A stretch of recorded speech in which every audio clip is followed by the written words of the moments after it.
Mathéo Radio présente À haute voix la lecture intégrale des œuvres spirituelles majeures. Aujourd'hui, le disciple de Paul Bourget.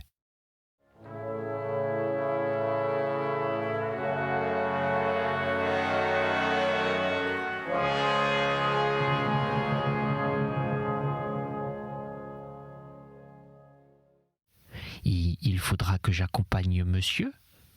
Non, c'est inutile, dit Sixte. Allons, vous n'avez que le temps.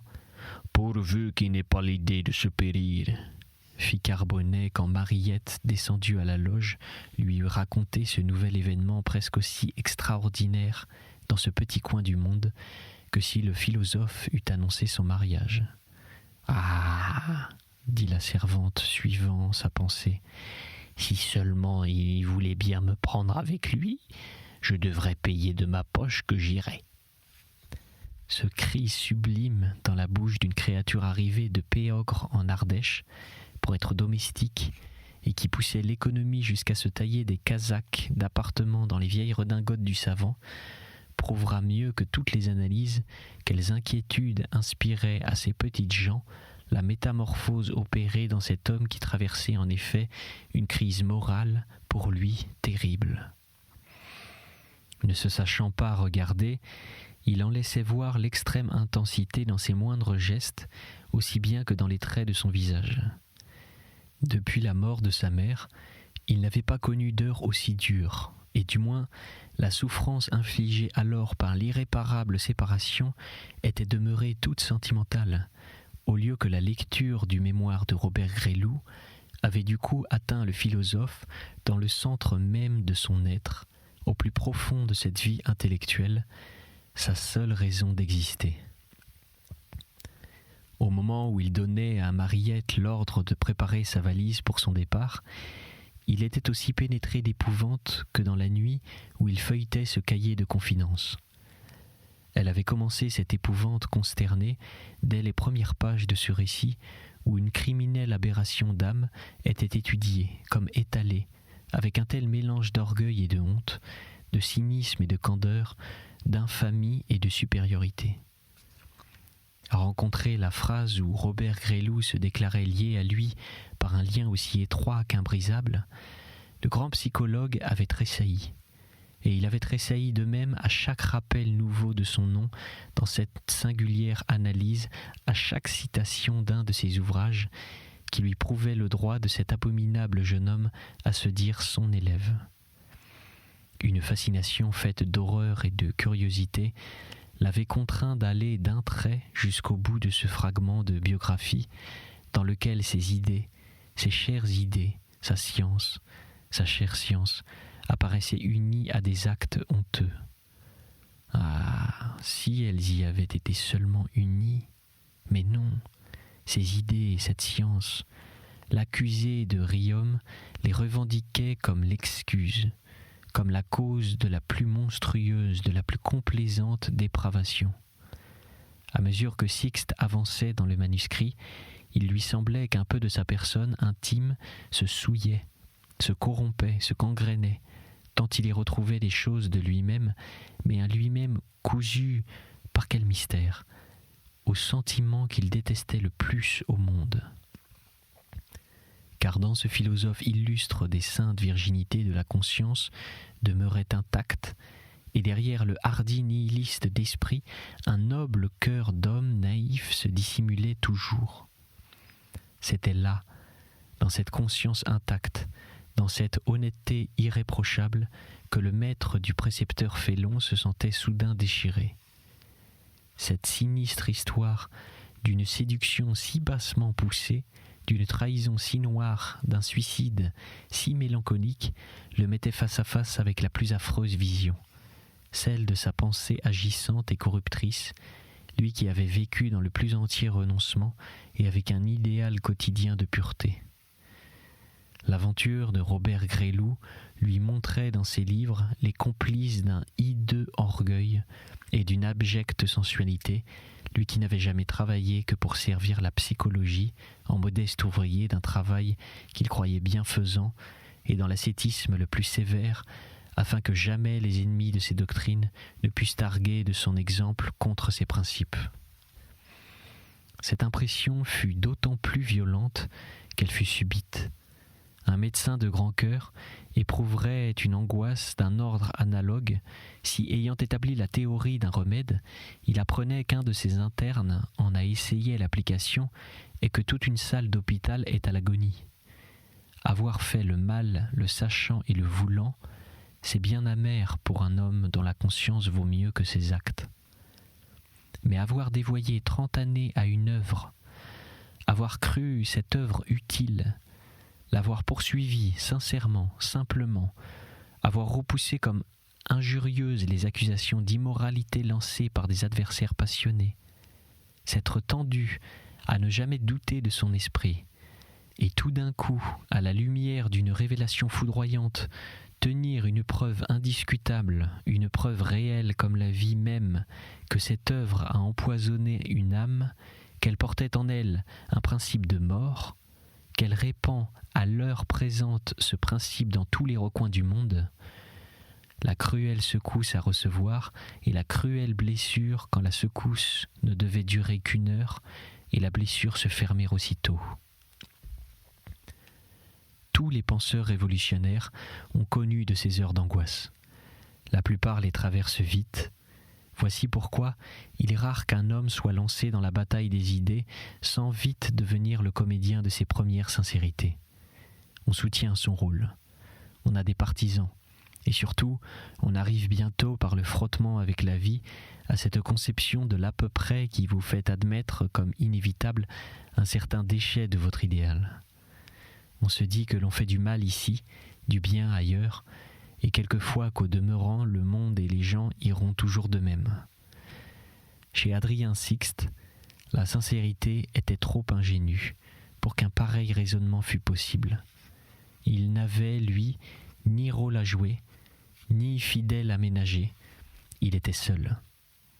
Sa philosophie et lui ne formaient qu'un. Et les compromis dont s'accompagne toute grande renommée n'avaient rien entamé dans sa belle âme farouche et fière de savant. Il faut ajouter qu'il avait trouvé le moyen, grâce à sa parfaite bonne foi, de traverser la société sans jamais la voir. Les passions qu'il avait dépeintes, les crimes qu'il avait étudiés, lui apparaissaient comme ces personnages que désignent les observations médicales. Ah, 35 ans, telle profession, célibataire, et l'exposition du cas se développe sans un détail qui donne au lecteur la sensation de l'individuel. Pour tout dire, jamais le théoricien rigoureux des passions, l'anatomiste minutieux de la volonté, n'avait regardé bien en face une créature de chair et d'eau, en sorte que la mémoire de Robert Gresloup ne se trouvait pas seulement parler à sa conscience d'honnête homme. Il devait mordre, et il mordait sur l'imagination du philosophe à la manière dont la clarté du soleil mord sur la pupille d'un malade opéré soudain de la cataracte. Ainsi, pendant les 8 jours qui suivirent cette première lecture, ce fut comme une obsession continuelle. Et cette obsession augmenta la douleur morale en la doublant d'une sorte de malaise physique. Ce cerveau de manieur d'abstraction subissait l'étreinte obsédante d'un cauchemar précis et concret. Le psychologue le voyait, son funeste disciple, tel qu'il l'avait vu là, dans cette même chambre, posant les pieds sur ce même tapis, appuyant son bras sur cette même table, respirant, bougeant. Derrière les mots écrits sur le papier, il entendait cette voix un peu sourde qui lui prononçait la terrible phrase « J'ai vécu avec votre pensée, et de votre pensée si passionnément, si complètement. » Et les mots de la confession, au lieu de rester de simples caractères écrits avec l'encre froide sur l'inerte papier, s'animaient ainsi en paroles derrière lesquelles il sentait palpiter un être.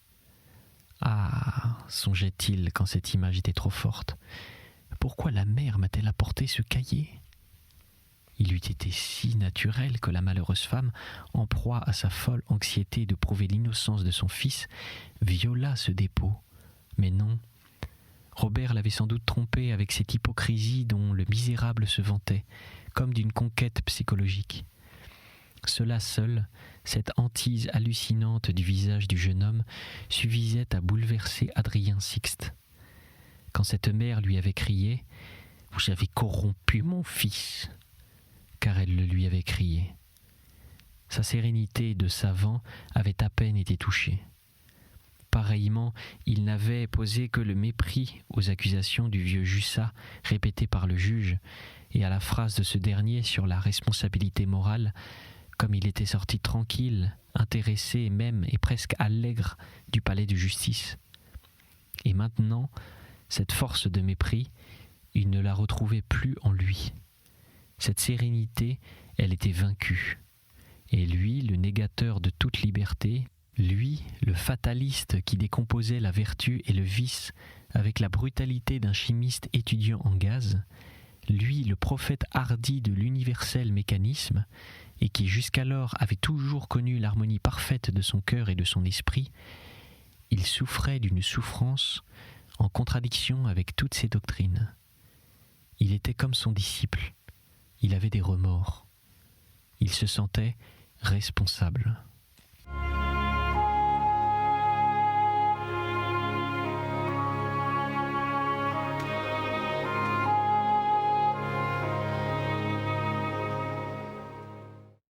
Ce fut seulement après ces 8 jours d'un premier saisissement, une fois le mémoire lu et relu, à pouvoir en réciter toutes les phrases, que ce conflit du cœur et de l'esprit devint lucide chez Adrien Sixte, et le philosophe tenta de réagir. Il se promenait au jardin des plantes par un après-midi de cette fin de février, tiède comme un printemps. Il s'assit sur un banc dans son allée favorite, celle qui longe la rue Buffon, et au pied d'un acacia de Virginie, étayé de béquilles de fer, garni de plâtras comme un mur, avec des branches nouées comme les doigts d'un géant goutteux. L'auteur de la psychologie de Dieu aimait ce vieux tronc desséché de toute sève, à cause de la date inscrite sur la pancarte et qui constituait l'état civil du pauvre arbre.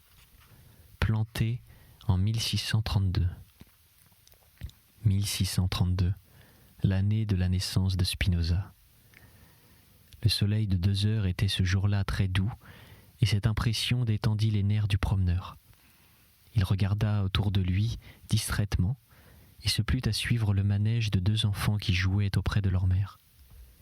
Il ramassait du sable, avec des pelles de bois pour en construire une maison imaginaire. À un moment, l'un d'eux se releva dans un geste de brusquerie et cogna de la tête contre le banc qui se trouvait derrière lui. Il devait s'être fait beaucoup de mal, car ce petit visage se contracta dans une grimace de douleur, et il eut, avant de fondre en larmes, ces quelques secondes de silence suffoqué qui précèdent les sanglots des enfants. Puis, dans un accès de rage furieuse, il se retourna contre le banc, dont il frappa le bois avec son poing fermé furieusement. « Es-tu bête, mon pauvre mignon ?» lui dit sa mère en le secouant et lui essuyant les yeux. « Allons, mouche-toi !» Et elle le moucha. « Quand tu te seras mis en colère contre un morceau de bois, ça t'avancera bien. » Cette scène avait diverti le savant. Lorsqu'il se leva pour continuer sa promenade sous ce bon soleil, il y pensa longuement. « Je ressemble à ce petit garçon », se disait-il. Dans sa naïveté d'enfant, il anime un objet inanimé, il le rend responsable. Et moi, que fais-je d'autre depuis plus d'1 semaine ? Pour la première fois depuis la lecture du mémoire, il osa formuler sa pensée avec la netteté qui faisait la marque propre de son esprit et de tous ses travaux. Moi aussi, je me suis cru responsable pour une part dans cette affreuse aventure. Responsable, ce mot n'a pas de sens. Tout en s'acheminant vers la porte du jardin, puis vers l'île Saint-Louis et vers Notre-Dame, il reprenait le détail des raisonnements dirigés contre cette notion de responsabilité dans l'anatomie de la volonté, surtout sa critique de l'idée de cause. Il avait toujours tenu particulièrement à ce morceau. Voilà qui est évident, conclut-il.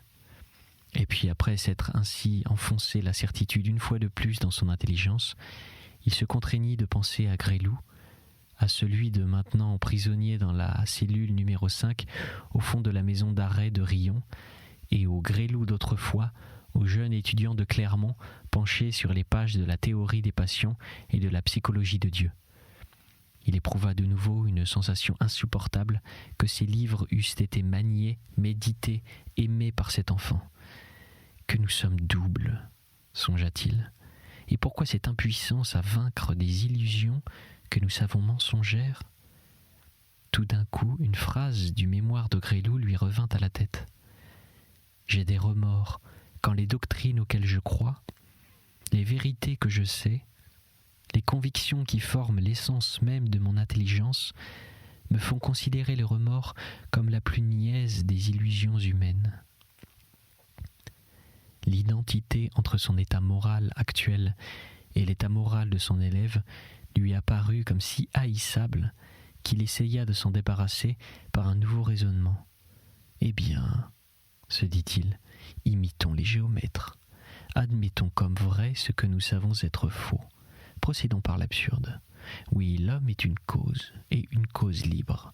Donc il est responsable, soit. Mais quand, où, comment ai-je mal agi ? Pourquoi ai-je des remords à propos de ce scélérat ? Quelle est ma faute ? Il rentra décidé à passer en revue toute sa vie. Il s'aperçut tout petit enfant et qui travaillait à ses devoirs avec une minutie de conscience digne de son père l'horloger. Plus tard, quand il avait commencé de penser, qu'avait-il aimé ? Qu'avait-il voulu ? La vérité. Quand il avait pris la plume, pourquoi avait-il écrit ? Pour servir quelle cause, sinon la vérité ? À la vérité, il avait tout sacrifié. Fortune, place, famille, santé, amour, amitié, et qu'enseignait même le christianisme, la doctrine la plus pénétrée des idées contraires aux siennes. Paix sur la terre aux hommes de bon vouloir, c'est-à-dire à ceux qui ont cherché la vérité. Pas un jour, pas une heure dans ce passé qu'il scrutait avec la force du plus subtil génie mis au service d'une intransigeante conscience. Il n'avait manqué au programme idéal de sa jeunesse, formulé autrefois dans cette noble et modeste devise « Dire toute sa pensée, ne dire que sa pensée. C'est le devoir cela pour ceux qui croient au devoir, se dit-il, et je l'ai rempli. » Cette nuit-là, et au sortir de cette méditation courageuse sur sa destinée de travailleur intègre, ce grand honnête homme put s'endormir enfin et d'un sommeil que le souvenir de Robert Gresloup ne troubla pas. En se réveillant au lendemain de cette sorte de confession générale faite à lui-même et pour lui-même, Adrien Sixte se retrouva calme encore. Il était trop habitué à se regarder penser pour ne pas chercher une cause à cette volte-face de ses impressions, et d'une bonne foi trop entière pour ne pas reconnaître cette cause. Il devait cette accalmie momentanée de ses remords au simple fait d'avoir admis comme vraies, pendant quelques heures, des idées sur la vie morale qu'il condamnait par sa raison. Il y a donc des idées bienfaisantes et des idées malfaisantes, conclut-il. Mais quoi ? La malfaisance d'une idée prouve-t-elle sa fausseté ? Supposons que l'on puisse cacher au marquis de Jussat la mort de Charlotte. Il s'apaiserait dans l'idée que sa fille est vivante. Cette idée lui serait salutaire. En serait-elle vraie pour cela ? Et inversement, Adrien Sixte avait toujours considéré comme un sophisme, comme une lâcheté, l'argumentation dirigée par certains philosophes spiritualistes contre les funestes conséquences des doctrines nouvelles et généralisant le problème, il se dit encore « Tant vaut l'âme, tant vaut la doctrine ». La preuve en est que ce Robert Gresloup a transformé les pratiques religieuses en un instrument de sa propre perversité. Il reprit le mémoire pour y rechercher les pages consacrées par l'accusé à ses sensations d'église. Puis cette lecture le fascinant de nouveau, il relut ce long morceau d'analyse, mais en s'attachant cette fois à chacun des passages où son nom, ses théories, ses ouvrages étaient mentionnés. Il appliquait toute sa vigueur d'esprit à se démontrer que chacune des phrases citées par Gresloup eût justifié des actes absolument contraires à ce que le morbide jeune homme avait justifié par elle. Cette reprise attentive et minutieuse du fatal manuscrit eut pour effet de le rejeter dans un nouvel accès de son trouble intime. Les raisonnements n'y faisaient rien. Avec sa magnifique sincérité, le philosophe le reconnaissait. Le caractère de Robert Gresloup, déjà dangereux par nature, avait rencontré dans ses doctrines à lui comme un terrain où se développer dans le sens de ses pires instincts, et ce qui ajoutait à cette première évidence une autre, non moins douloureuse, c'est qu'Adrien Sixte se trouvait radicalement impuissant à répondre au suprême appel jeté vers lui par son disciple du fond de son cachot. De tout ce mémoire, les dernières lignes remuaient dans le philosophe la corde la plus profonde. Quoique le mot de dette n'y fût pas prononcé, il sentait comme une créance de ce malheureux sur lui. Gresloup disait vrai. Un maître est uni à l'âme qui l'a dirigé. C'était À haute voix, une émission de KTO Radio. Aujourd'hui, Le disciple de Paul Bourget. Lecture, Pierre Deveau. Captation et réalisation, Alexis Duménil et Thibaut Dagalier. Une émission disponible en podcast sur ktoradio.com et sur l'application KTO Radio.